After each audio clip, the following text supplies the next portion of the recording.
আসসালামু আলাইকুম। সবাই কেমন আছেন? আজকে আপনাদেরকে দেখাবো বাংলাদেশ নৌবাহিনী সদর দপ্তরের প্রধান গেট। বাংলাদেশ নৌবাহিনীর সদর দপ্তর এটা ঢাকার বনানীতে অবস্থিত। তো আমি এখন আছি বাংলাদেশ নৌবাহিনী সদর দপ্তরের প্রধান গেটের সামনে। গেটের সামনে বিকেলবেলা জায়গাটা খুবই সুন্দর এবং এটা হাজী মহসিন অর্থাৎ নৌবাহিনীর প্রধান গেট।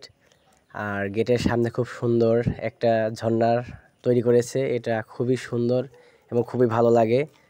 আর এই জায়গাটা খুবই নিরিবিলি, জায়গাটা খুবই সুন্দর, এই জায়গাটা আমার খুবই ভালো লাগে।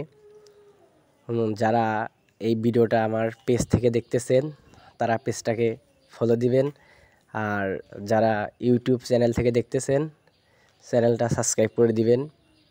আর জায়গাটা কেমন লেগেছে সেটা জানাবেন। জায়গাটা আমার খুবই ভালো লেগেছে। এই জায়গাটা বিকেলে রাস্তার পাশে, এদিকে একটু জ্যাম লেগে যায়, আজকেও জ্যাম